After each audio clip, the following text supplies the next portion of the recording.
아멘. 오늘 우리에게 주신 하나님 말씀은 에스겔 37장 1절부터 10절까지 말씀입니다.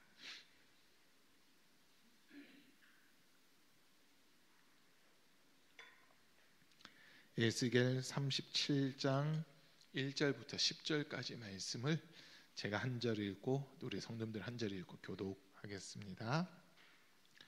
주님께서 권능으로 나를 사로잡으셨다. 주님의 영이 나를 데리고 나가서 골짜기 한가운데 나를 내려놓으셨다. 그런데 그곳에는 뼈들이 가득히 있었다.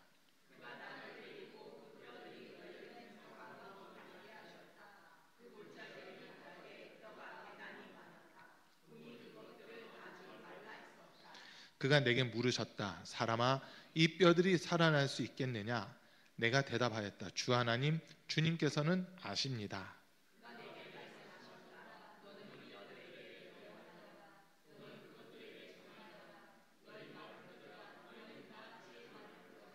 나 주 하나님이 이 뼈들에게 말한다. 내가 너희의 속에 생기를 불어넣어 너희가 다시 살아나게 하겠다.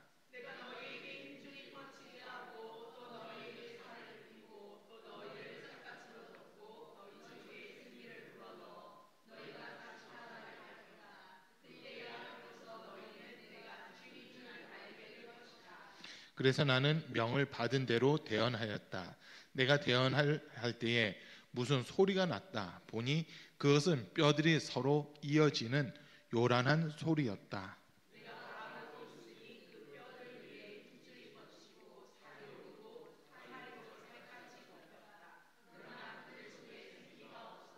그때 그가 내게 말씀하셨다. 사람아, 너는 생기에게 대언하여라. 생기에게 대언하여 이렇게 일러라. 나 주 하나님이 너에게 말한다. 너 생기야, 사방에서부터 불어와서 이 살해당한 사람들에게 불어서 그들이 살아나게 하여라.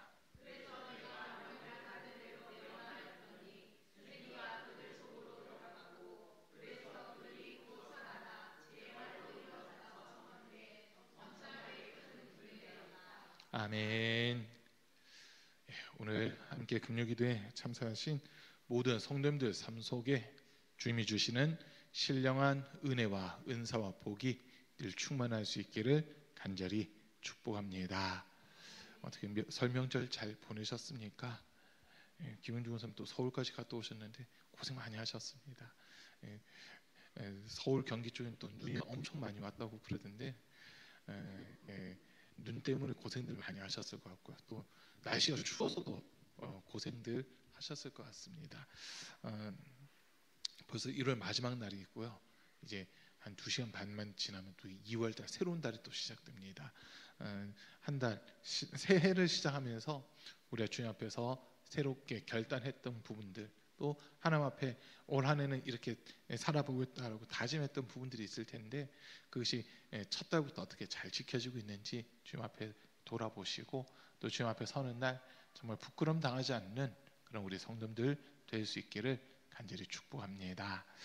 이번 주간 이제 우리가 말씀이라고 하는 이 주제, 큰 주제를 가지고 계속해서 말씀을 듣고 있습니다. 주일날은 이제 여호수아 말씀을 기준으로 해서 모세가 너에게 준 율법의 책을 내 입에서 떠나게 하지 말고 그 가운데 기록된 것을 다 지켜행하라. 좌로나 우로나 치우치지 마라. 그러면 내가 어디로 가든지 형통하게 될 것이고 내가 잘 될 것이다 라고 하는 이 약속의 말씀들을 우리가 좀 들었습니다. 그래서 우리 삶의 기준, 신앙생활의 기준은 하나님의 말씀이 되어야 된다라고 하는 이런 부분들을 좀 중점적으로 들었고요.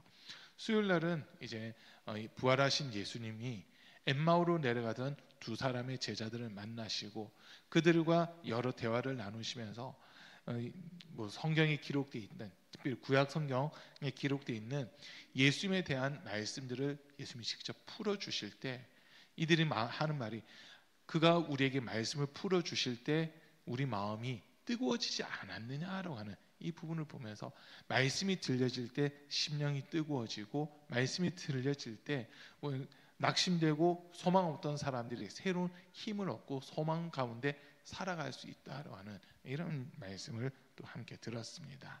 그리고 이제 오늘은 에스겔 말씀을 이렇게 펼쳤는데요.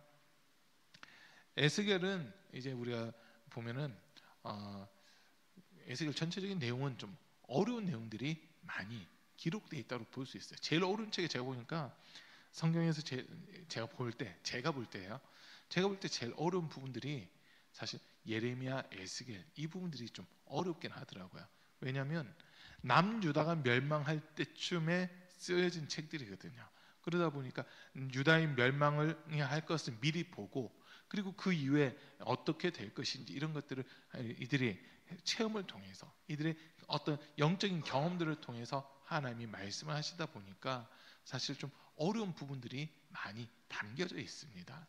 그런데 이 에스겔도 그렇고 예레미야도 그렇고 단순히 남유다가 망한다, 그것으로 메시지가 끝나는 것이 아니라, 지금은 비록 우상 숭배라고 하는 것 때문에 망하지만 하나님께서 택한 백성이기 때문에 다시 회복시켜 주신다라고 하는 이 메시지까지 담고 있습니다.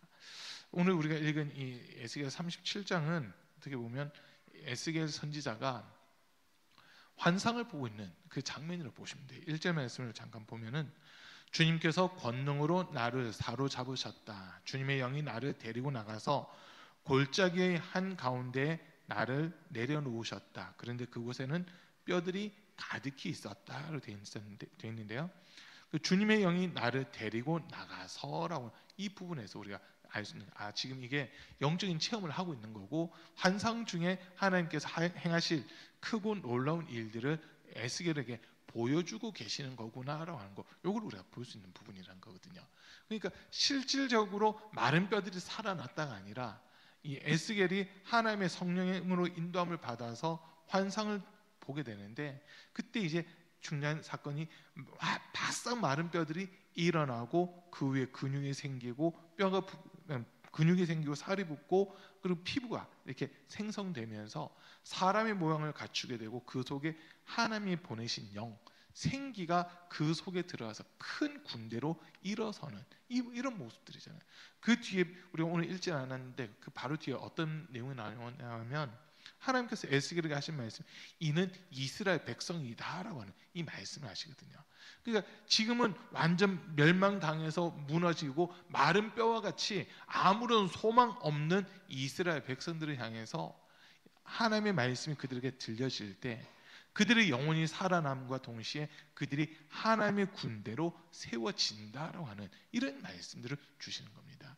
그래서 이 37장, 에스겔서 37장은 실제 있었던 일이라기보다는 에스겔이 성령에 이끌려서 환상 중에 하나님이 행하실 크고 놀라운 일들을 먼저 보고 있는 이런 부분이다라고 제가 이렇게 말씀드린 겁니다. 자, 지금 이 에스골 골짜기라고 하는 곳에 에스겔이 왔는데, 그곳에 보니까 뼈들이 많이 널브러져 있어요. 근데 그 뼈들을 자세히 보니까 아주 바싹 마른 뼈다라고 지금 이렇게 표현하고 있습니다. 이 뼈가 말랐다는 것은 이미 죽은 지 오래 지났다라고 하는 그런 거거든요. 사람이 죽으면 제일 먼저 막 이 피부가 죽은 분들이 이렇게 여러분들 혹시 보셨겠지만, 며칠 사이에 하룻밤 사이인가 2g인가 줄어든다고 하는 그 얘기가 하잖아요. 호흡이 딱 끊어지고 나서 만 하루 24시간 안에 무게가 갑자기 2g이 뚝 줄어드는 게 있대요. 그 2g이 아마 영혼의 무게일 거다라고 많은 분들이 얘기를 하시거든요. 그런데 종종 한 번씩 이렇게 보면 뉴스에 몇천 년 된 미이라가 발견됐다, 이런 뉴스들이 나오긴 해요. 그런데 미이라가 발견됐다 하더라도 그 뼈들을 보면 이미 바싹 말라져 있는 그런 모습을 보잖아요. 이제 저희 외할머니가 돌아가셨을 때 이제 외할아버지와 합장을 하게 되거든요. 무덤을 합장하는 그 일들이 있었는데요. 그 이제 외할머니 관을 이렇게 매장을 하는데, 그곳에 갔는데, 장지에 갔는데, 누가 그 흰 천을 막 뺑뺑 둘러서 딴 거를 갖다가 좀 들고 있으라고 그러더라고요. 잡고 있으래요. 그래서 제가 이렇게 잡고 있었거든요. 뭔지 몰랐어요. 그냥 잡고 있었죠. 그리고 나중에 보니까 그게 저희 외할아버지 시신은 그 바싹 마른 그 유골이더라고요. 깜짝 놀랐어요. 저는 그냥 판때기 같은 거 이렇게 하나 있어가지고 그거 들고 있으래서 그냥 이렇게 잡고 있었거든요. 할머니 관에 딱 놓더니 그 옆에다가 이제 이걸 놓는다고 저보고 달라는 거예요. 그제서 깨달은, 이게 할아버지, 외할아버지 그 유골이었구나. 막 들으니까 외할머니랑 나란히 이렇게 놓고 매장을 하더라고요. 근데 외할아버지는 제가 초등학교 때 돌아가셨거든요. 초등학교 1학년인가 그때 돌아가시고, 이제 외할머니는 제가 목사안수 받고 난 다음에 돌아가셨어요. 목사안수 받고 한 5년인가 6년 있다가 돌아가셨는데, 어쨌든 이게 한 20년 이상 차이 나는 그 텀을 두고 외할아버지랑 외할머니가 돌아가셨거든요. 한 20년 정도가 지났는데도 불구하고 20년 정도의 시차였는데 외할아버지의 그 유골이라고 하는 것이 그냥 요따만한 합판 같은 거 위에 그냥 아주 납작하게 두께가 한 5cm 정도 되는 요 정도 두께로 바싹 말라져 있더라고요. 그때 이걸 깨달았어요. 20, 30년만 지나도 사람의 뼈가 그렇게 바싹 말라가지고 그냥 마른 그 합판처럼 이렇게 돼버리는데, 지금 이 에스겔에 나와 있는 마른 뼈도 역시 그렇게 바싹 말라서 수분도 하나도 없고 살 가망성이 전혀 없는 이런 모습이라는 거거든요. 근데 그게 아까 말씀드렸잖아요. 이스라엘 백성들의 모습이에요. 근데 그 모습이 어떻게 보면 우리의 모습일 수 있어요. 우리가 교회를 다니고 있고 신앙생활하고 있고 믿음 지킨다고 하는데, 영적인 부분에서 하나님이 공급하시는 생기라고 하는 것이 우리 속에 없으면 우리의 영적 상태는 이 마른 뼈들과 같이 바싹 말라 있고 완전 죽어 있는 이런 상태일 수도 있다는 거거든요. 그런데 오늘 하나님께서 하신 말씀이, 인자야 이 마른 뼈들이 살아날 수 있겠느냐라고 하는 그런 말씀을 하세요. 자, 상식적으로 바싹 마른 뼈가 살아날 가능성 여러분 몇 프로 정도 될까요? 마른 뼈가 살아날 가능성은 몇 퍼센트나 될까요? 아예 없잖아요. 일어난다면 그건 진짜 천지가 개벽할 일일 거예요. 자, 그런 상황인데 하나님께서는 이거는 물어보나 마나의 사건이거든요. 이 마른 뼈가 일어날 수 있겠느냐? 근데 에스겔이 참 지혜롭게 대답합니다. 저는 모릅니다. 그러나 하나님은 아십니다라고 이렇게 대답하거든요. 그러니까 하나님께서 에스겔에게 너는 이 마른 뼈들을 향하여 생기에 대하여서 대언하라라고 하는 이 말씀을 하세요. 생기, 이게 이제 영이란 뜻이거든요. 하나님의 영에 대한 말씀을 대언하라는 거예요.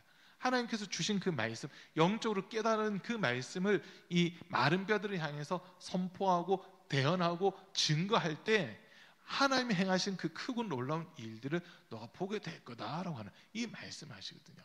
그러니까 지금 이 에스겔은요, 하나님의 그 말씀만 듣고 마른 뼈들 앞에서 설교를 하기 시작하는 거예요. 설교를 하기 시작해요. 몇 분 동안 설교를 했는지 아니면 몇 시간 동안 설교를 했는지는 알 수 없지만 하나님께서 시키시는 대로 마른 뼈들을 향하여 설교하는 겁니다. 한 20년 설교하다 보니까요, 진짜 힘든 게 듣는 사람 아무도 없는 데서 설교하는 게 제일 힘들더라고요. 반응 없을 때도 진짜 힘들어요. 설교할 때 성도님들이 고개라도 끄덕끄덕여주고 맞아 아니면 글쎄 막 이런 반응이라도 있으면 앞에서 설교할 수가 있는데, 다들 만약 앉아 있는데 아멘도 안 하고 쳐다보지도 않고 노면도 안 하고 막 이래버리면요, 지금 이게 막 설교를 듣는지 안 듣는지 그걸 전혀 모르는 경우가 생기거든요. 그럴 땐 진짜 설교하는 게 힘들더라고요. 설교를 해보니까 그래요. 그런데 마른 뼈들을 놓고 설교를 한다고 했을 때, 마른 뼈들을 놓고 설교한다고 했을 때 한쪽으로 드는 생각이요, 그 바싹 마른 뼈들, 이미 다 죽고 생명이라는 것이 하나도 남아있지 않는 그 상태의 뼈들인데 이 뼈들도 그 말씀을 들을 수 있을까라고 하는 이 생각을 사실 하게 됐거든요. 그 생각을 하게 되는데 이제 목회를 하면서 경험한 것 중 하나가, 사람들이 이제 보면 중환자실에 들어가 있거나 이럴 때 의식 불명 상태일 때가 있잖아요. 의식이 없어요. 말도 못해요. 인식도 못해요. 그런데 그 속에 있는 영은 우리가 하는 말을 듣는다는 거거든요. 우리가 하는 말을 듣더라고요. 몸으로는 반응을 할 수는 없어요. 이미 식물인간 상태든지 아니면 이렇게 중환자실에서 호흡기 꽂고 있고 이런 정도가 돼 있으면 의식 상태는 전혀 없다고 보셔도 되거든요. 그런데 거기 그 귀에다 대고 하나님의 말씀을 몇 번 전했어요. 중환자실에 들어가서 하나님이 그래도 당신 사랑하신다고, 하나님께서 할아버님을 사랑하신다, 할머님 사랑하신다, 하나님께서 할아버지 구원하기 위하여 예수 그리스도를 이 땅에 보내셨고 할아버지 모든 죄 담당하고 십자가에서 죽게끔 하셨습니다. 그래서 이제 그 피가 우리를 구원했고 그 피로 말미암아 우리가 하나님의 자녀가 되는 권세를 얻었습니다 하면서 그 귀에다 대고 말을 했거든요. 그런데 나중에 그분들이 돌아가시고 나서 그 가족들이 이야기해 주는 게 있었어요.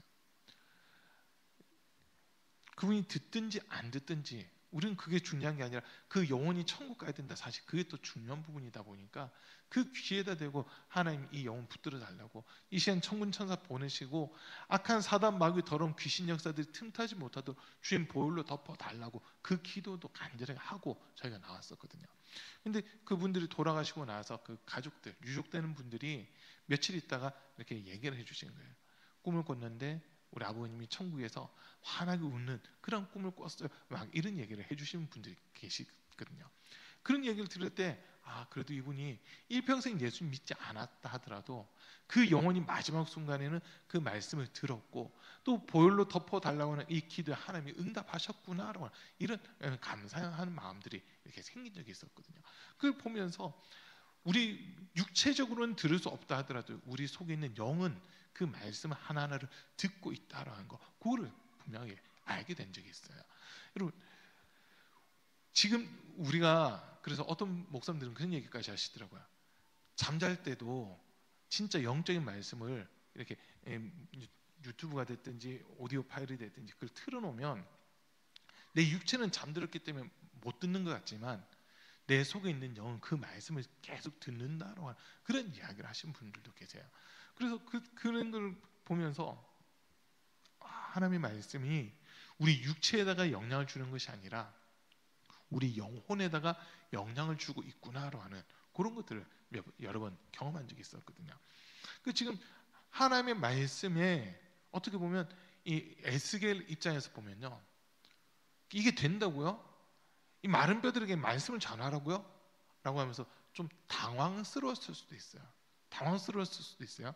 그럼에도 불구하고 하나님의 말씀을 강력하게 주시니까 이 마른 뼈들을 향해서 말씀을 대언하기 시작합니다. 7절 말씀을 보면요, 그래서 나는 명을 받은 대로 대언하였다. 내가 대언을 할 때에 무슨 소리가 났다. 보니 그것은 뼈들이 서로 이어지는 요란한 소리였다. 내가 바라보고 있으니 그 뼈들 위에 힘줄이 뻗치고 살이 오르고 살 위로 살갗이 덮였다. 그러나 그들 속에 생기가 없었다라고 이렇게 이야기합니다. 아직 생기는 없는데 이 뼈 저 뼈가 들어맞기 시작하면서 사람의 모양을 갖추기 시작하고 그 위에 근육이 붙고 살이 붙고 살갗이 붙으면서 사람의 모양을 점점 완성해 가고 있는 이런 모습들이 지금 에스겔 눈앞에서 펼쳐지고 있거든요. 에스겔은 지금 깜짝 놀라는 겁니다. 에스겔은 한 건 딱 하나밖에 없어요. 하나님이 대언하라고 하신 그 말씀을 그대로 전한 것밖에 없거든요. 말씀을 전한 것밖에 없어요. 그런데 그 말씀을 듣고 있는 뼈들이 일어나기 시작하고 그들이 점점 사람의 모양을 갖춰가기 시작하고 또 그들이 더 나아가서 한 큰 군대가 되어가는 이런 모습이 지금 이렇게 나타나고 있다는 겁니다. 자, 그리고 또 계속해서 이제 그 속에 생기가 없다 보니까 하나님께서 에스겔에게 다시 한 번 더 하신 말씀이 이제 이들에게 생기에 대하여 대언하라. 생기가 사방에서 불어와서 이 사망에 갇힌 자들, 이미 죽음 당한 이들에게 들어가라라고 하는 그 명령을 하라고 하나님이 에스겔에게 말씀하십니다. 에스겔은 하나님께서 주신 그 말씀대로 생기야 사방에서 불어와 이 사망에 갇혀 있는 자들에게 들어가라라고 하는 말씀을 전했을 때 그들이 큰 군대가 되는 지금 이 모습이라는 거거든요. 여러분, 하나님과 우리 사이의 관계가 단절되고 끊어져 있는 것, 이 상태를 성경은 사망이라고 이야기를 하는 겁니다. 사망이라고 하는 것을 표현할 때 크게 두 가지 내지 세 가지 정도로 이렇게 볼 수가 있거든요. 한 세 가지 정도 볼 수 있는데, 첫 번째 사망은요, 우리 육체가 죽는 겁니다. 우리 육체가 죽는 거. 이거는 한 번 태어나서 한 번 죽는 거는 모든 사람들에게 다 정해진 거거든요. 몇 년 살지는 모르지만 앞으로 우리 성도님들 앞으로 몇 년 더 사실지 모르지만 한 번 태어나서 한 번 죽는 것은 모든 사람에게 정해져 있어요. 이게 여러분 다 인정하시는 거죠. 나는 절대 안 죽어 막 혹시 이런 분 계실지 모르겠는데요. 제가 평택에 있을 때 1년에 한 번씩 평택에 있는 그 한광 중고등학교라고 남자 중학교, 남자 고등학교, 여자 중학교, 여자 고등학교 4개 학교가 이렇게 한 군데 모여 있거든요. 거기에 이제 지역에 있는 목회자들이 다 초청받아 가서 한 학급에 한 명씩 들어가요. 그래서 오전에는 남자 중학교 들어가면 오후에는 남자 고등학교를 가고, 그 다음 날은 또 여자 중학교 들어가고 오후에는 여자 고등학교 들어가고, 이런 식으로 해서 이틀 동안 가서 설교를 하거든요. 그러니까 지역에 있는 목사님들 거의 40분 정도가 40분 정도가 가서 각 반에 목사님 한 명씩 다 들어가가지고 설교를 하는 그런 부분들이 있었어요. 그때 이제 저도 가서 설교를 계속 하고 했는데, 와, 설교하는데요, 남자 중학교 설교가 제일 어려워요. 안 들어요. 애들이 안 들어요. 그런데 저희 평택에 있으면서 마지막 설교하러 갔는데 선생님이 그러시더라고요. 깜짝 놀라면서 저한테 그러시는 거예요. 와, 매년 학급 예배 이렇게 드리는데 애들이 매번 보면 절반 이상 졸고 있는데 이번에는 애들이 5명밖에 안 졸았어요 이러더라고요. 존 애들이 거의 없다는 거예요. 그러면서 그걸 신기해하더라고요. 되게 신기해하더라고요. 여자애들한테 가면요, 목사님들 엄청 막 환호성을 많이 해주거든요. 기분 좋아요. 들어가면서 기분 좋아요. 근데 남자 중학생들한테 들어가면요, 호응도 없고 반응도 없고 진짜 그러거든요. 근데 애들이 제일 반응을 세게 했던 때가 언제냐면 10,000원짜리 꺼내가지고 이렇게 예화를 드는 때가 있었어요. 10,000원짜리 하나 쫙 펼쳐가지고 가지고 싶은 사람 했더니 다 손들더라고요. 한번 접은 다음에 또 가지고 싶은 사람 했더니 또 다 손들어요. 막 구긴 다음에 가지고 싶은 사람 했더니 똑같이 손들어요. 내팽개치고 발로 한번 밟은 다음에 또 가지고 싶은 사람 했더니 다 손들더라고요. 그래서 제일 반응 열심히 하는, 다 반응을 너무 잘하다 보니까 반장 불러가지고 그대로 내줬거든요. 우와 하면서 그때 반응이 제일 좋았던 것 같아요. 근데 어쨌든 그 학교에 들어가서 이렇게 설교를 하고 했었는데 그 아이들한테 말씀이 들어가더라고요. 신기한 거는 그 학교가 미션 스쿨이고 해서 한 번씩 이렇게 들어가서 보면, 근데 아이들 가운데 한 아이가 그런 거예요. 제가 아이들한테 물었죠. 여러분 몇 살까지 살고 싶어요? 라고 물었거든요. 몇 살까지 살고 싶어요? 라고 물었더니 한 애가 1500년 살고 싶다는 거예요. 그 고등학생이었는데 자기는 1500년까지 살고 싶다는 거예요. 야, 그게 가능하냐 물어보니까 가능하지 않을까요? 앞으로 뭐 의학도 발전되고 과학도 발전되는데 1500살 막 살 수 있지 않을까? 막 이러더라고요. 애들이 처음 다 말도 안 된다는데 그 아이는 1500살에 대한 소망을 갖고 있더라고요. 1500살이라고 얘기를 하긴 했는데, 근데 그 전제가 뭐냐면 그때 가서는 죽는다는 거예요. 그때 가서는 죽는다는 거예요. 그래서 모든 사람들이 한 번 태어나서 한 번 죽는 거는 지금 당장은 죽음이라고 하는 것을 우리가 준비하지 않고 있을 수도 있고 생각하지 않고 있을 수도 있지만 반드시 모든 사람에게는 죽음이라고 하는 것이 찾아오게 돼 있잖아요. 이게 첫 번째 죽음이에요. 육체가 죽는 거, 그거거든요. 그 두 번째 죽음이 있는데 하나님과의 관계가 끊어져 있는 죽음입니다. 이거는 이제 죄악 가운데 내가 거하고 있다라고 그렇게 이야기를 하는 거거든요.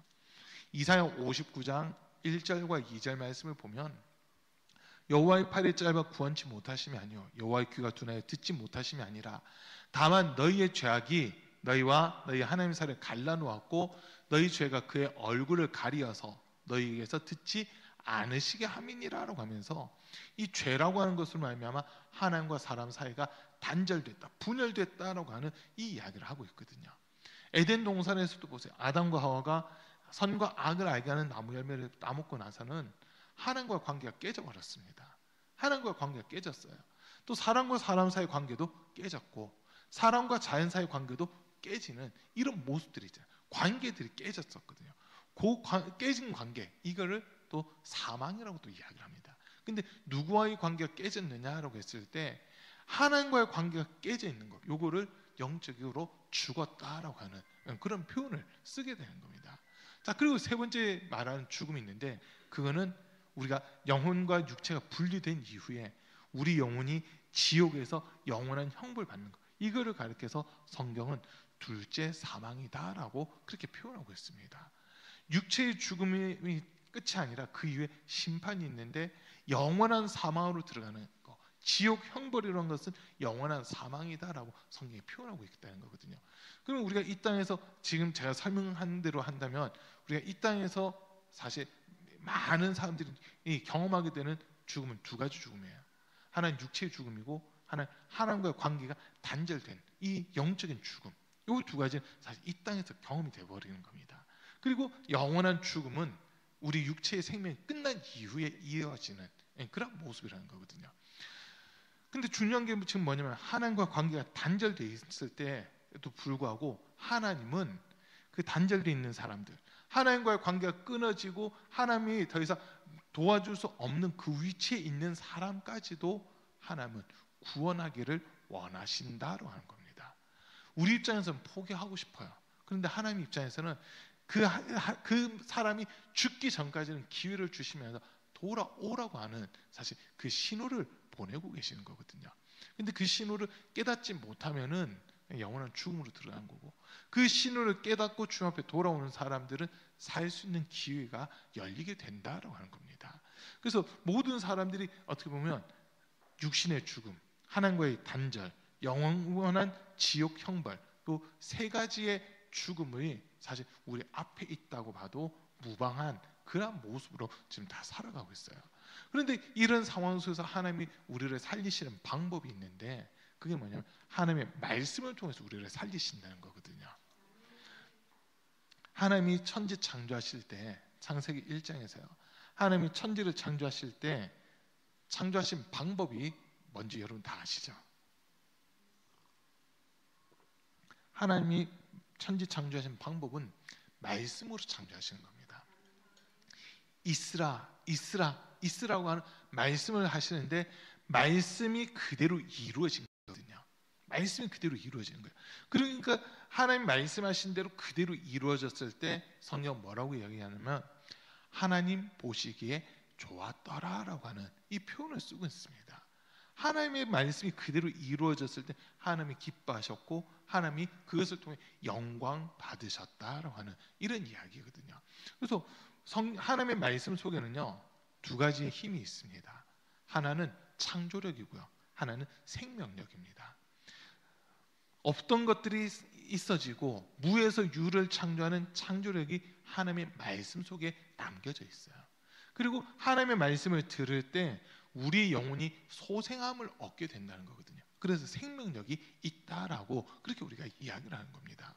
말씀에 이 두 가지 능력이 분명히 있거든요. 틀림없이 있어요. 사람들의 말로도요 엄청난 위력이 있다고 그러잖아요. 사람 입에서 나오는 침이 있잖아요.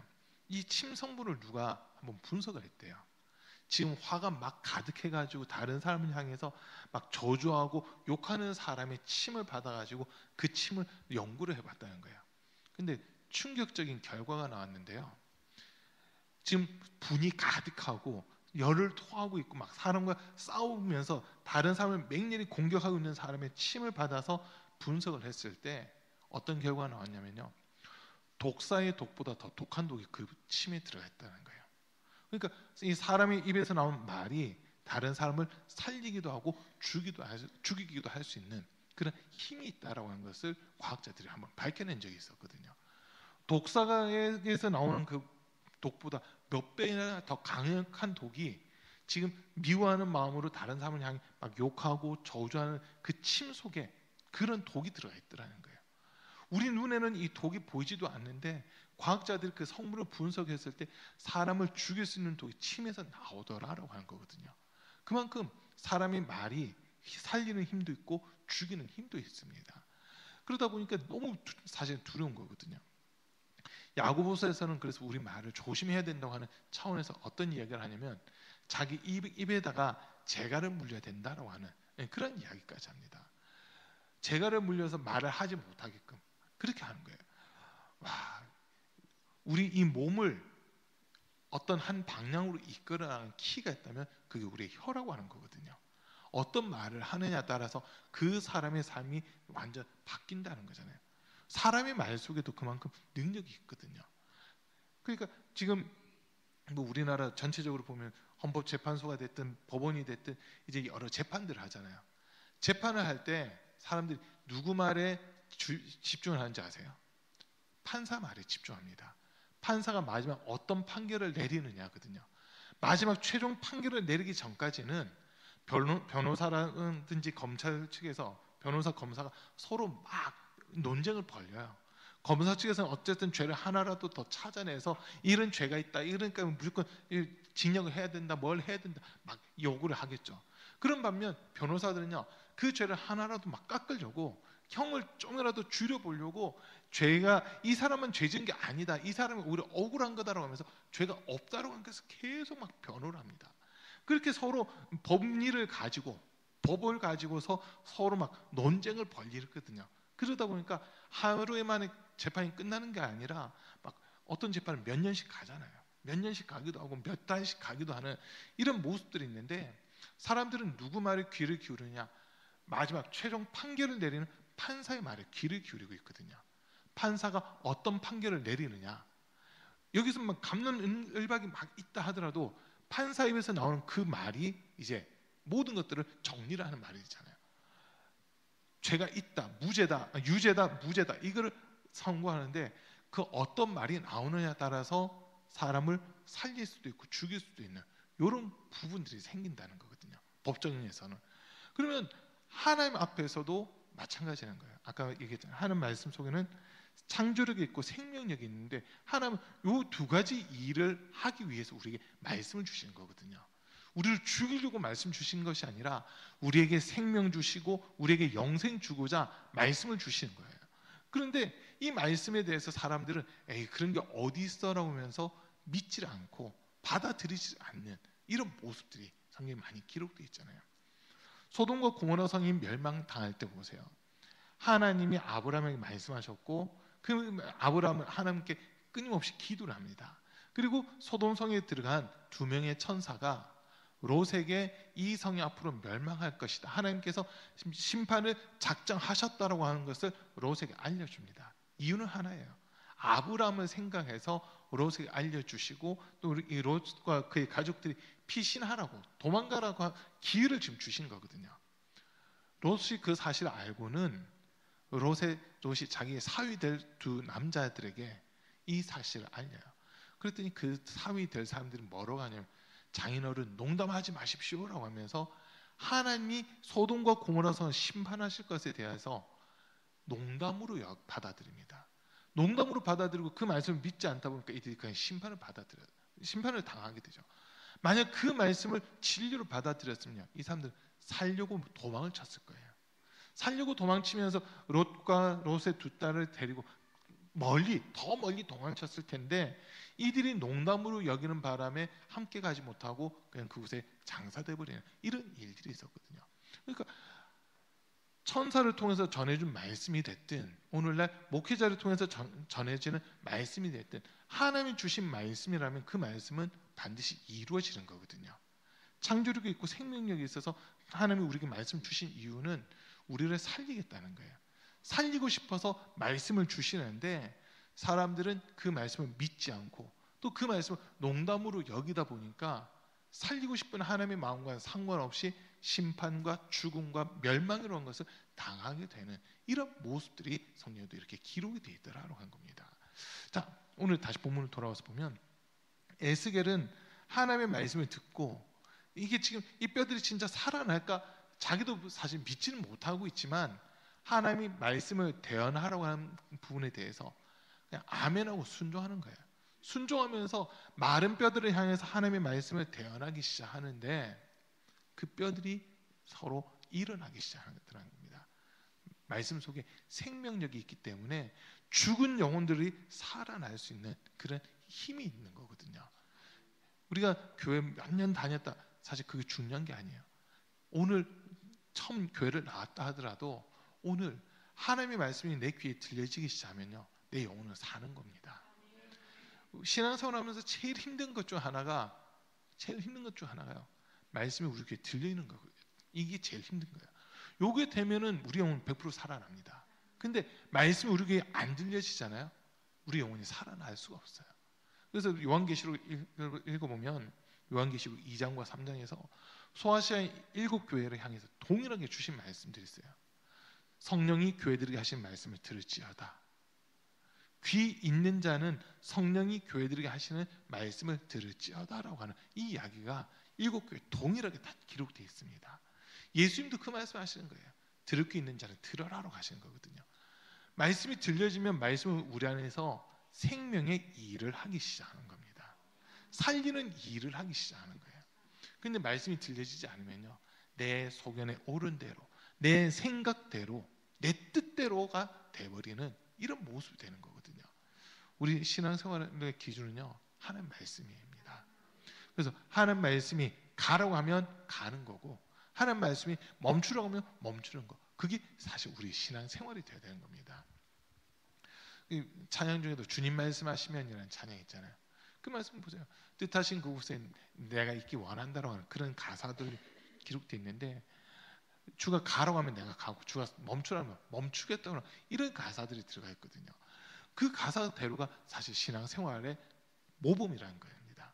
하나님 말씀 멈추라는데 가면은 그거는 이제 절벽이기 때문에 위험하기 때문에 주님은 멈추라고 하시는데, 몰라요, 난 무조건 갈래요 하면은 사고가 나는 거예요. 그리고 이제 가라고 하는데 멈춰 있으면 뒤쫓아가지도 못하는 이런 상황이 되는 거거든요. 그래서 가라고 할 땐 같이 움직여야 되고, 멈추라고 할 땐 멈추는 거. 사실 그게 우리 신앙생활의 모습이 되어야 되는 겁니다. 내 생각대로가 아니라 내 생각이 옳은 대로 했다가는 다 실패하게 돼요. 이스라엘 백성들이 출애굽한 다음에 가나안 땅 40일 동안 가나안 땅을 다 정탐하고 나서 민수기 13장 14장에 있는 내용을 이렇게 보면요, 12명의 정탐꾼들이 이제 이스라엘 백성들에게 보고를 하게 되잖아요. 보고를 하는데 그때 그 보고의 내용을 듣고서 이스라엘 백성들이 모세, 아론, 여호수아, 갈렙 네 사람을 향해서 돌을 던지려고 하거든요. 성막에서부터 하나님의 그 구름이 피어오르면서 하나님의 영광이 나타나고 하나님이 말씀하시기를 오늘 내 귀에 들린 대로 시행하리라고 하는 그 말씀을 하시면서 여호수아, 갈렙 두 사람 외에는 가나안 땅에 들어갈 수 있는 사람이 없다라고 말씀하세요. 그 기준은 20세 이상입니다. 20세 이상 된 사람들 중에 여호수아, 갈렙 제외하고는 가나안 땅에 들어갈 수 있는 사람이 없다라고 하는 그 말씀하세요.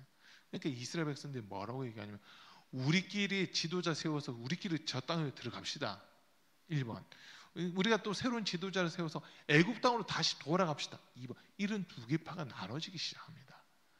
하나님은 이들의 믿음 없음과 불순종하는 모습을 보시고서 가나안 땅을 정탐했던 하루를 1년으로 계산해서 40년이라는 시간 동안 광야 생활을 하게끔 하시거든요. 광야 생활하면서 하나님이 하셨던 인간 딱 한 가지예요.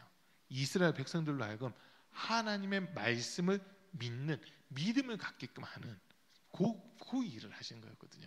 그러니까 40년 동안 광야에서 죽은 사람들은요, 어떻게 해도 믿음이 안 들어가다 보니까 하나님이 그들을 제하여 버리시고, 오히려 출애굽했을 때 20세 미만인 사람들 또는 광야에서 태어난 사람들, 이 사람들만큼은 하나님의 말씀을 확실하게 믿는 그 믿음을 갖게끔 하나님이 이 일을 이루어 가시는 거였습니다. 하나님의 말씀을 믿게끔 하는 거예요. 그러다 보니까 여호수아가 이스라엘의 지도자가 됐을 때 여호수아 3장에서 보면은 요단강을 건너는 장면이 기록되어 있습니다. 그때는 늦은 비가 내린 다음이고 추수하기 바로 직전이라서 요단강이 강둑까지 범람할 만큼 물이 찼었다고 되어 있거든요. 근데 하나님이 뭐라고 말씀하시면 여호수아에게 제사장들로 하여금 언약궤를 어깨에 매게 하라. 그리고 요단강으로 들어가라고 하라. 주님이 그냥 말씀을 하시거든요. 그 말씀에 의해서 여호수아는 하나님의 말씀을 그대로 제사장들이 전합니다. 어깨에 언약궤를 메고 요단강 가운데로 들어가십시오라고 했을 때 강은 물이 지금 막 2m, 3m에서 차가지고 범람할 지경까지 됐는데 이 사람들이 두려워하는 게 아니라 하나님 말씀하셨다 가자로 가면서 요단강 가운데로 들어가 버려요. 그렇게 했을 때 위에서부터 흐르던 물이 멈추고 거기에 마른 땅이 나타나면서 이스라엘 백성들이 요단강을 다 건너게 되거든요. 그리고 언약궤를 맨 제사장들이 요단강에서 나왔을 때 물이 다시 흘러가는 이런 일들이 일어나잖아요. 모세 때는 홍해에서 하나님이 들어가라 했는데 사실 모세가 못 들어간 거였어요. 처음에는. 그러다 보니까 모세가 하나님 물은 못 들어가. 이 백성들 무슨 믿음도 없어요. 지금 앞에는 홍해가 가로막고 있고 뒤에는 애국 군대가 쫓아오고 있는데 우리가 어떻게 합니까라고 했을 때 하나님이 모세에게 말씀하시기를 너 지팡이로 홍해를 가리켜라라고 하시잖아요. 그 순종해서 지팡이로 홍해를 가리켰을 때 막 밤새 동풍이 불면서 바다가 갈라집니다. 바다가 갈라지고 그 사이에 마른 땅이 생겨서 이스라엘 백성들이 건너게 되거든요. 마지막에 모세가 건넜는데 하나님이 홍해를 가리켜 다시 지팡이를 가리켜라 했을 때 물이 합쳐지면서 애굽의 바로 왕과 모든 군대가 그 홍해 바다에 다 수장당해버리는 이런 일이 있었잖아요. 자, 홍해를 건널 때는 하나님이 먼저 길을 열어주셨어요. 길을 열어주시고 이스라엘 백성은 길이 있네 하고 갔거든요. 근데 여호수아 때는 길이 없어요. 그냥 하나님이 들어가라고 하니까 그냥 들어가 버린 겁니다. 들어갔을 때 길이 만들어져 버리는 이런 일들이 일어나거든요.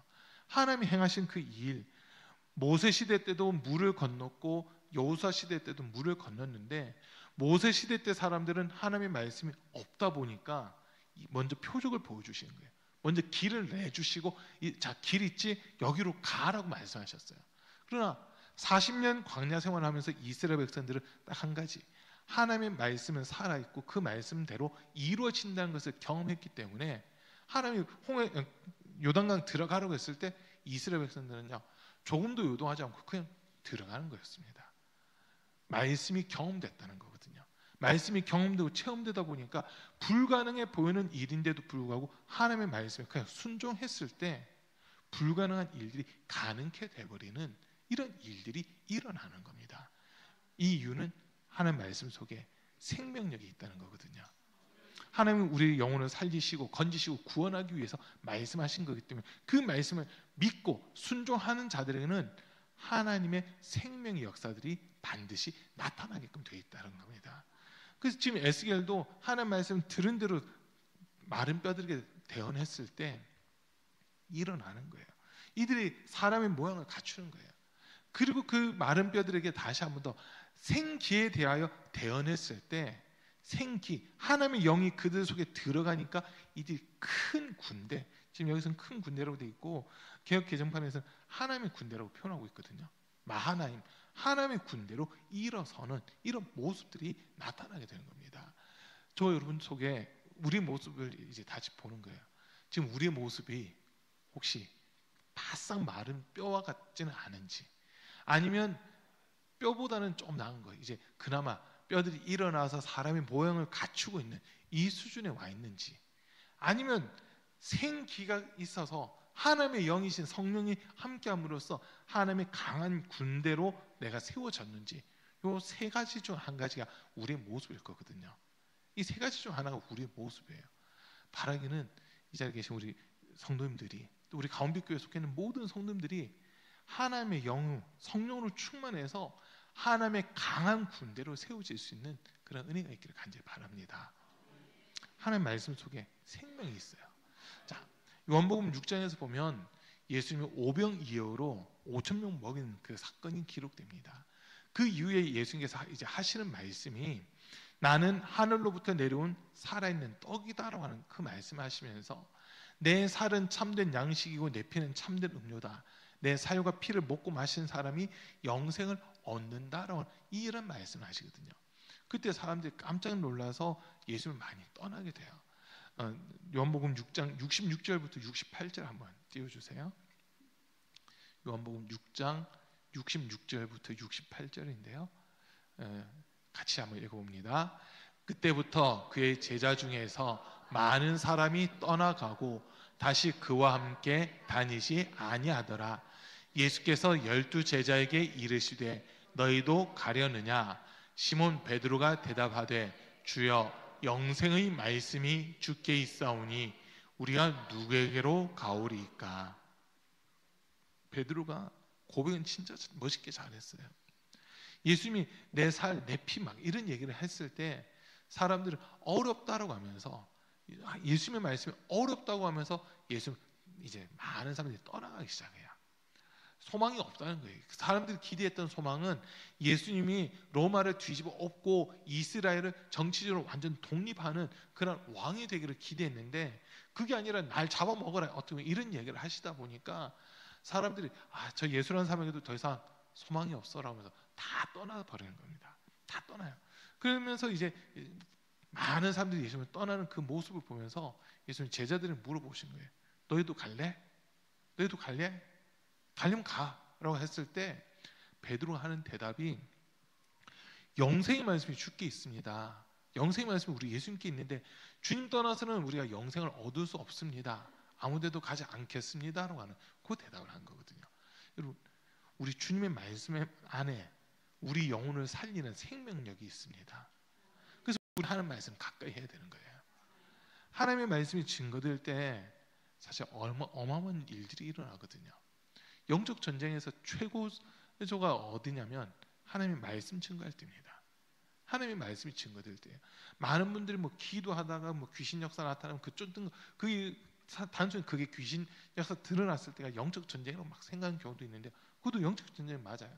근데 가장 치열한 영적 전쟁은 우리 삶 전체를 놓고 봤을 때 제일 치열한 영적 전쟁터는요, 임종시예요. 죽기 바로 직전. 죽기 바로 직전에 귀신들은 그 영혼을 끌고 지옥으로 데려가려고 하는 거고, 하나님의 천군과 천사들은 그 영혼을 보호해서 하나님 앞으로 데리고 가려고 하는 거. 그 영적 싸움이 가장 치열한 곳이 사실 임종하기 바로 직전이거든요. 그때가 영적으로는 제일 치열한 전쟁터입니다. 그런데 그 상황 빼고는, 사람의 죽음이라고 하는 것을 앞에 둔 그 시간 빼고는 언제가 가장 치열한 영적 전쟁이냐면 하나님의 말씀이 증거되는 시간입니다. 하나님의 말씀이 증거되는 시간이에요. 우리 성도들이 말씀을 귀 기울이기 시작하고 말씀이 들려지기 시작하고 말씀이 깨달아지기 시작하잖아요. 그러면 우리 삶 속에 그동안 우리를 힘들게 하고 어렵게 하고 고통스럽게 하고 슬프게 하고 막 염려, 근심, 걱정을 가득하게 했던 그 귀신들이 사실 짐 싸서 싹 나가기 시작하는 거예요. 나가기 시작하는 거예요. 기도하다가 드러난 귀신 역사는요, 나가다 못 나가가지고 걸린 놈들이 드러난 거거든요. 사실 대장 귀신들은 말씀이, 우리 성도들이 말씀을 아멘하면서 집중해서 듣기 시작할 때 대장 귀신들이 이미 짐 싸서 다 나갔어요. 지금까지 목회하면서 보니까 그렇더라고요. 하나님 말씀만 바르게 딱 증거되잖아요. 그러면 귀신들이 꼼짝 못합니다. 그러다 보니까 귀신들이 뭘 하냐면, 죄송해요, 말씀 못 듣게 합니다. 말씀을 못 듣게끔 해요. 막 말씀 들으려고 하는데 딴 생각이 막 들게끔 해요. 제일 많이 드는 생각, 요즘은 그런 일은 좀 없어졌어요. 집에 문 잠그고 왔나, 막 이거. 집에 문 잠그고 왔나. 말씀 시간 제일 많이 들어오는 생각, 집에 가스불 끄고 왔나, 막 이런 거. 요즘은 이 도시가스 공사에서도 가스 그 밸브에 타이머 해놔가지고 시간 좀 지나고 나면 자동으로 딱 잠기게끔 해주잖아요. 그러니까 요즘에는 뭐 안 되는 집도 그 무상으로 해주고 한다면서요. 그래서 그 장치 딱 돼 있으면요, 가스 잠그고 왔나 이제 그 걱정 안 해도 돼요. 가스 잠그고 왔나 걱정 안 해도 돼요. 그리고 요즘엔 전부 다 도어락으로 이렇게 다 돼 있다 보니까, 디지털 도어락으로 돼 있다 보니까 문 닫으면 그냥 자동 찰컥 잠기잖아요. 그러니까 문 잠그고 왔나 이런 거 걱정 안 해도 되거든요. 근데 디지털 도어락 나오기 전, 또는 이 가스밸브 자동 잠금 장치가 나오기 전에는 사람들이 제일 많이 하는 생각이 그거였어요. 제가 초등학교 때인가 중학교 때 집에 한번 불날 뻔한 적이 있었거든요. 주일날이었는데 어머니가 뭐 보리차 끓인다고 했나, 주전자에다 그 물을 끓여놓고 다 교회를 간 거죠. 교회 갔다 집에 왔더니 집안이 새까맣게, 주전자 새까맣게 다 타고 집안에 연기가 꽉 차고 막 한번 난리가 난 적이 있었어요. 그때도 제가 주일 저녁 예배 드릴 때였거든요. 그러니까 깜짝 놀랐죠. 집안이 막, 그 당시에는 이 자동 밸브 잠금 장치 이런 게 없다 보니까 집을 진짜 홀라당 다 태울 뻔한 막 그런 사건들이 있었거든요. 아마 그런 경우 한 번쯤 다 있으시잖아요. 그거 한번 경험하고 나서는요, 그 다음에 예배드리고 하면 제일 먼저 떠오르는 게 가스 밸브 잠그자. 진짜 그게 막 생각이 나더라고요. 와, 그게 몇 년을 가더라고요. 한번 그게 있으니까, 한번 그런 게 있고 나니까 진짜 몇 년 동안은 뭔가 이렇게 중요한 자리 아니면 좀 몇 시간이라도 비우게 되면 그거부터 생각나는 거예요. 집에 아무도 없다 할 때는 제일 먼저 생각나는 게 가스밸브. 이게 막 생각이 나더라고요. 와, 근데 지금은 많이 디지털화 되다 보니까 그 걱정에서는 많이 벗어난 것 같아요. 그런데 어쨌든 마귀 입장에서는 우리가 하나님, 우리 귀에 말씀이 들려지면 우리 영혼을 사니까 어떻게든 이걸 방해를 해야 되는 거거든요. 어떻게든 이걸 방해를 해야 돼요. 그러다 보니까 제일 많은 방법 중 하나가 요즘에는 전화가 오게끔 하더라고요. 중요한 말씀을 딱 전할 때 꼭 전화가 와요. 그래서 아까 되게 중요한 순간이었는데 갑자기 막 분명 예배 시간이라 해서 핸드폰을 꺼놓거나 이렇게 무음을 해놨을 텐데 그 시간 되면 틀림없이 전화가 와가지고요. 예배 분위기 전체를 띠리링 띠리링 막 울려가지고 예배 시간 잠시 정적이 흐르게끔 해버리거든요. 그 정적 흐르는 시간 동안요, 영적 흐름이 다 깨져버리는 거예요. 사실 그런 일들이 있거든요. 그래도 여기는 좀 덜한데 전에 있던 교회에서는요, 지금 그 할아버지 집사님 계셨잖아요. 조양룡 집사님. 이분도 귀가 좀 어두우시다 보니까 주일날 예배 시간에 핸드폰을 진동이나 무음으로 안 해놓고 항상 벨소를 해놔요. 이분은 매 예배 시간마다 전화벨이 울리거든요. 매 예배 시간마다 전화벨이 울려요. 그러면 권사님 한 분 가서 맨날 꺼줘요. 꺼주는데 그때가 보면 설교 이제 한참 하이라이트 클라이막스 딱 올라가는 그 무렵에 전화벨이 땡 하고 울리거든요. 설교하다가 제가 놀래가지고 막 설교 잠깐 멈추기도 하고 막 이런 때가 또 종종 있어요. 그런데 어쨌든 영적으로 제일 치열한 시간이 하나님의 말씀이 증거되는 그 시간이라는 거예요.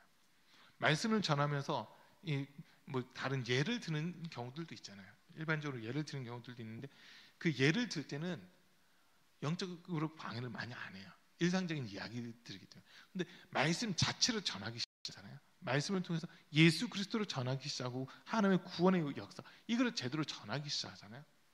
꼭 방해가 있더라고요. 꼭 방해가 있어요. 또 어떤 분들은 그 시간에 중요한 전화가 와서 급하게 나가야 되는 막 이런 분들도 생기더라고요. 근데 그게 진짜 그 순간에 너무 중요한 메시지가 증거될 때 꼭 그런 일들이 있거든요. 왜냐하면 그 말씀을 못 듣게끔 하는 거예요. 말씀을 못 듣게끔 하는 거예요. 그리고 또 한 번은 이제 그런 경우들도 있어요. 평상시에는 그렇게 피곤함을 못 느끼는데 말씀만 시작하면 피곤해 하시는 분들도 있어요. 죄송해요. 제가 설교 능력이 없어가지고 잠을 자고 것 같은데 이게 참 그런 경우들이 사실 있거든요. 근데 유독 잠이 많이 온다 하시는 분들은요, 더 기도하셔야 돼요. 사실 기도로 예배 준비하고 말씀드리려고 하셔야 그 영적 전쟁이기 때문에 그걸 이겨나갈 수 있거든요. 그냥 난 교원으로 만족해하는 사람들은 100% 이러고 있어요. 교회에서 혹시 좋을 수는 있어요. 좋을 수 있는데 잘 좋으셔야 돼요. 이건 그나마 좀 나아요. 아멘, 맞습니다, 순종하겠습니다 이런데 어떤 사람은 옆으로 그래요. 글쎄요, 모르겠는데요, 이해가 안 되는데요, 막 이런 분들도 있어요. 근데 이제 걷잡을 수 없는 분들 있잖아요. 뒤로 넘어가는 분들, 에라 몰라요 막 하면서 뒤로 넘어가는 분들이 있어요. 우리 학준이가 좀 자주 졸았거든요. 설교하다 보면 갑자기 막 쿵해요. 졸다가 들어갔더라고요. 몇 번 있었지? 근데 그런 게 진짜 피곤해서 잠깐 졸 수도 있어요. 그러나 그게 아니라 습관적으로 좋으신 분들도 있거든요. 습관적으로 좋은 분들은 그 진짜 기도하셔야 되는 부분입니다. 하나님, 오늘 나 말씀 한마디라도 듣게 해주세요. 그 말씀 통해 내 영혼 살리시고 정말 내 영혼에 새 힘을 얻게 해주십시오라고 그 기도를 간절히 하잖아요. 그럼 그 졸음은 사실 나가요. 졸음은 나가요. 말씀이 한마디라도 들려지잖아요. 사람 모습이 바뀐다니까요. 저는 한번 말씀 드렸던 것 같은데, 제가 평택에 있었을 때 걔가 벌써 30살 됐나? 30살인가? 지금 31살, 만 32살이래. 우리 나이로 32살, 만 31살 되는데 고등학교 2학년 때인가? 맞죠? 2학년 때 얘가 수련을, 그전에 수련을 가자, 왜 가야 되는데 가기 싫은데 막 이랬거든요. 근데 고2인가 됐을 때 자기가 자발적으로 술을 가겠대요. 와, 이 세상에 이런 일도 있구나 하면서 깜짝 놀랐거든요. 근데 수련회가 너무 힘들어하더라고요. 너무 힘들어하더니 그래서 예배 시간 사실 집중 못했어요. 은혜를 못 받았어요. 얘가 은혜를 못 받았는데 마지막 집회 1시간 남겨놓고 자기 그냥 집에 가겠대요. 여기 있으면 자기 죽을 것 같다고 집에 보내달래요. 때가 왔구나 싶어가지고 아니야 너 있어야 될 것 같다 했거든요. 아니라고 집에 가겠다고 막 얼마나 때를 쓰는지. 걔가 키가 저만해요. 거의 저만한 애인데 걔를 붙잡았죠. 그리고 강제로 앉혔어요. 마지막 그 예배 시간인데 와 진짜 5분이 멀다고 계속 뒤돌아보면서 목사님 이거 언제 끝나요? 언제 끝나? 막 이러더라고요. 아 조금만 기다려 막 말렸죠. 근데 어느 순간부터 얘가 갑자기 아멘 아멘 막 이러는 거예요. 이거 지금 장난하나? 처음 그랬거든요. 한마디가 자기 귀에 들렸대요. 강사님이 설교하시는데 한마디가 정말 하나님 사랑하는 사람들은 꿈을 가진다. 이 한마디가 자기가 팍 들리면서 그 순간 자기가 꿈이 생겼대요. 그러더니 예배 끝날 때까지 1시간 반 동안 꿈쩍도 안 하고 아멘 아멘 하면서 말씀을 듣더라고요. 진짜 깜짝 놀랐어요. 그리고 걔 말이 진짜 확 바뀌었거든요. 말이 완전 바뀌더라고요. 완전 새 사람이 된 거예요. 진짜 보는 사람들이 다 깜짝 놀랐어요. 저도 깜짝 놀라고 우리 박은혜 사모도 깜짝 놀라고 같이 갔던 애들도 전부 다 깜짝 놀랐어요. 그리고 기도하는데 얘가 진짜 막 이러면서 엄청 기도를 하더라고요. 방언은 못 받았는데 엄청나게 막 기도를 하더라고요. 와 이게 도대체 무슨 일이지 궁금해가지고 나중에 물어봤는데 진짜 하나님 사랑하는 사람들이 하나님이 꿈도 주시고 환상도 주시고 비전도 주신다. 요엘서 있는 말씀 인용해가지고 그 말씀하셨던 그 한마디가 귀에 들리니까 그때부터는 말씀이 믿어지기 시작하더라고요. 말씀이 믿어지고 이게 진짜다 이거밖에 없다면서 아멘 자기도 모르게 힘줘서 아멘 아멘 하게 됐다고 하는 그 이야기를 하더라고요. 와 그때 깨달았어요. 아, 우리 힘으로는 할 수 없는데 하나님께서 일을 하시고자 하면 많은 말이 아니라 딱 한마디의 말씀만 그 귀에 들려도 사람의 삶이 완전 뒤집어지고 변화가 되기 시작한다는 거였어요.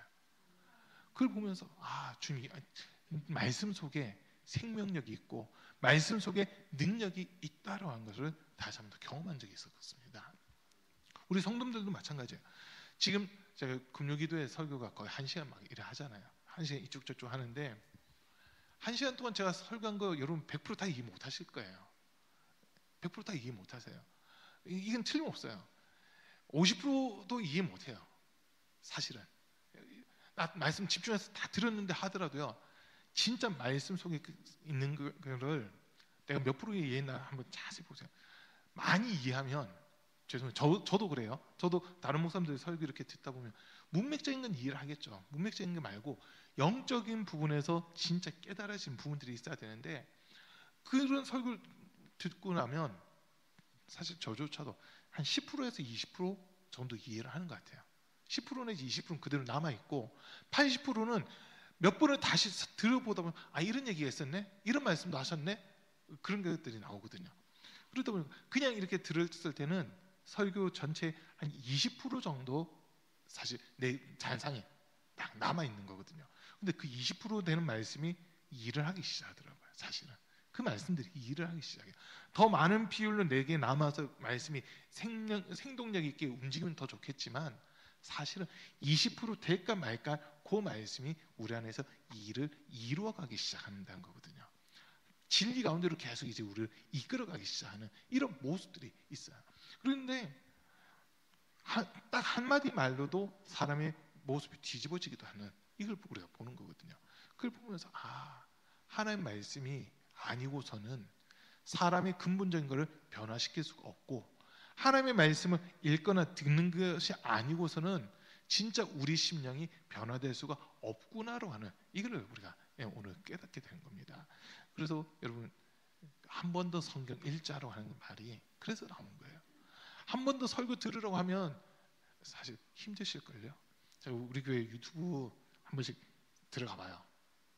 좀 자주 들어가 봐요. 재밌는 게 실시간 방송 이렇게 하잖아요. 우리가 주일 낮 예배, 오후 예배, 수 예배, 금요 예배 실시간으로 방송하잖아요. 사실 실시간 끝나고 나서 제가 보긴 봐요. 몇 명이 들어와서 봤나 이걸 확인하려고 그리고 한 번씩 보거든요. 그리고 나서 보면 그 다음 주간이나 되면 설교만 다시 딱 정리가 돼가지고 올라오잖아요. 그럼 그거는 조회수가 몇 건이나 되나 봐요. 상당히 실망스러워요. 설교만 편집해서 올라온 영상들 여러분이 다 한번 조회수만 살짝 보세요. 조회수가 있잖아요. 5회, 3회, 어떤 건 빵회 막 이래요. 실시간으로는 사람들이 바로바로 보거든요. 근데 이걸 다시 편집해서 올렸을 때는 보는 비중이 확 줄어들더라고요. 확 줄어들어요. 그걸 보면서 다시 들으라고 했을 때 듣는 게 정말 힘들구나. 이런 부분들은 좀 많이 느껴져요. 지난주 금요일 같은 경우는 촬영 운행 끝나고 기도 끝나고 나서 운행하잖아요. 촬영 운행 끝나고 와서 딱 열었는데 조회수가 45에 돼 있어요. 평상시보다 엄청 많이 본 거예요. 깜짝 놀랐어요. 45. 와, 이렇게나 많이 봤다고 했는데 정광석 권사님 그러시더라고요. 3번 들으셨다고. 그 설교 3번 들으셨다고 막 그 얘기 하시더라고요. 감사합니다. 근데 말씀을 정광석 권사님한테 그 얘기 듣고 이제 여쭤보려고요.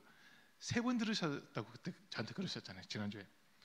첫 번째 들었을 때, 두 번째 들었을 때, 세 번째 들었을 때 서로 다른 부분들이 들려졌을 것 같은데 어떠세요? 그죠? 똑같은 말씀이 들린 게 아니라 첫 번째 들었던 말씀하고 두 번째 들은 말씀이 다른 말씀이 깨달아진 부분들이 있을 거고, 세 번째는 또 첫 번째, 두 번째에서 깨닫지 못했던 다른 부분들이 깨달아지는 이런 부분들이 있었을 거예요. 그죠? 그건 틀림없거든요. 그래서 아까 제가 얘기한 게 그거예요. 설교 한 번 딱 하고 나면 성도들이 몇 프로 이해했을까? 많이 잡아서 20%예요. 이건 틀림없어요. 많이 잡아서 20%. 그 이상은 안 가더라고요. 그러니까 저만 그런 줄 알았는데 이호 목사님한테도 물어봤거든요. 이호 목사님, 윤석준 목사님 설교 한 번 들으면 몇 프로 이해하세요? 하니까 15% 이해한다고 그러던데. 한 번에 다 이해를 할 수가 없다는 거죠. 그거는 왜냐면 내가 직접 경험된 거면 100% 이해가 되는데, 경험된 게 아니라 경험된 것을 이분한테는 경험됐는데 나한테는 경험 안 된 거 듣잖아요. 이 말씀이 경험돼 진짜 내게 되는데 그때까지는 이게 20% 30% 이 선밖에 안 된다는 거거든요. 사실은. 어쨌든 간에 말씀은 생명력이 있습니다. 말씀이 증거되는 곳에는 살아나는 역사들이 있어요. 교회들도요. 하나님의 말씀이 바르게 증거되는 교회들은 어쨌든 일어나더라고요. 교회 영적인 분위기도 깨어나기 시작하고 교회 분위기도 바뀌고, 그리고 생명력이 있다는 게 느껴지는 게 그런 교회들의 특징들, 진짜 말씀이 살아있는 교회들의 특징을 보니까 젊은 사람들, 어린이들이 많아요. 젊은 사람들과 어린이들의 비율이 상당히 많아요. 지금 한국교회 대다수는 교회학교의 숫자가 어른 성도의 10% 정도 된다고 그러거든요.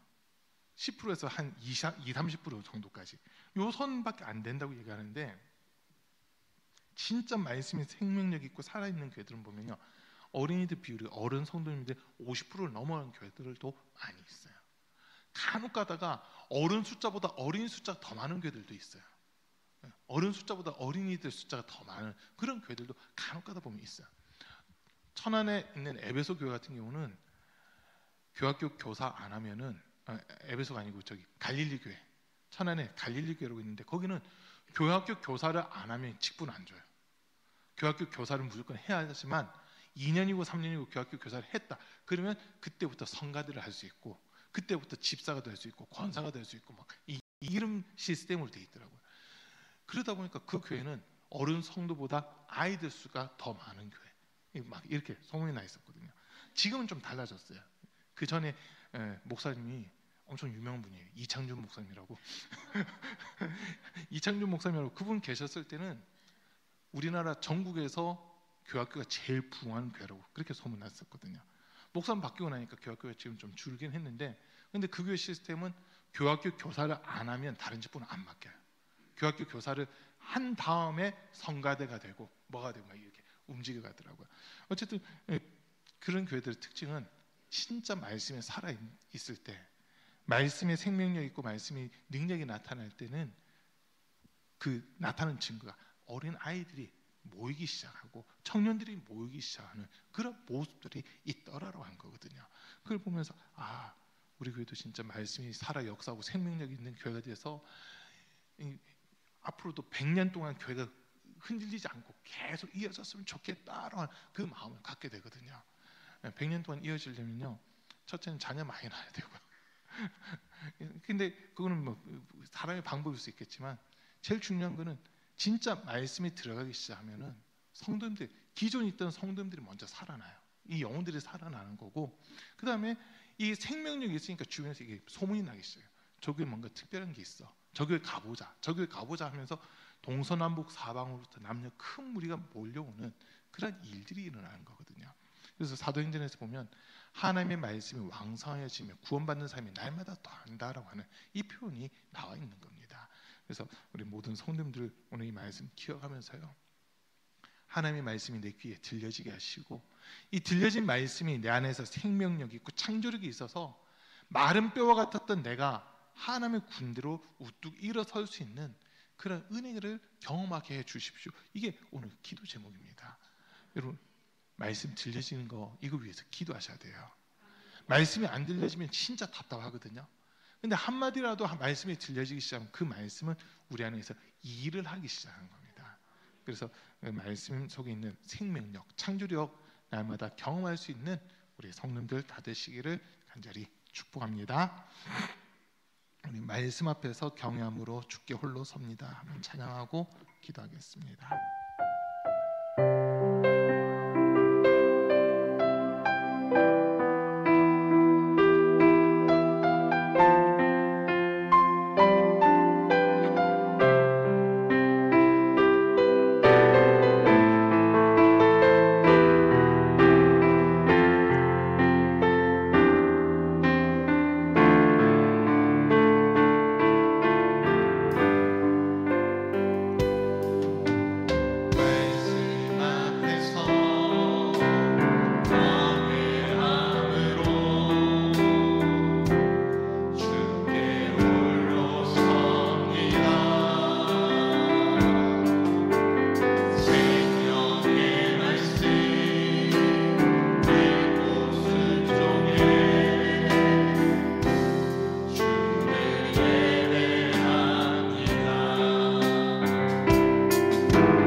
에스겔이 하나님 말씀 들고 섰을 때 마른 뼈들이 일어났습니다.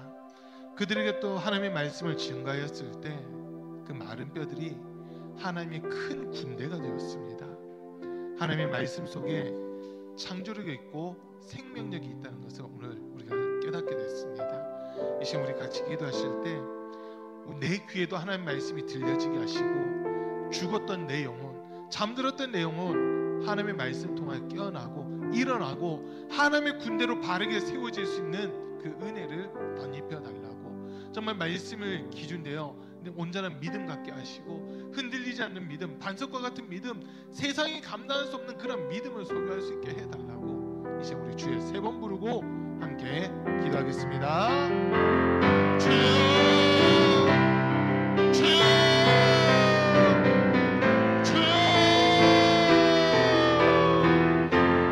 하나님 아버지 감사합니다. 오늘 주의 사랑하는 성도들 불러주시고 이렇게 주의 말씀 듣게 하시니